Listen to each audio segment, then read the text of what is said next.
Love me, broski. Man. Love you, bro. Love you, bro. Now, my next essential, and probably my most important essential, is my brother and manager, TJ, from TJ Records. Now, he handles everything for me. Bookings, you know what I mean, managing, dealing with my flights, my hotels. He makes sure my life goes as smoothly as possible. I like to say during interviews, if I can't remember something, I say, ask TJ.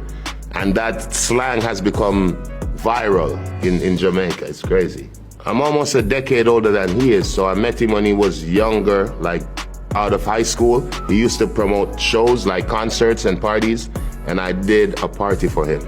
And when he started producing, right, I did the first song. I was the first artist who recorded for him.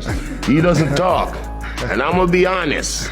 His nickname is the Grinch. That's what we call him, because once you see his face get serious, you know it's work time.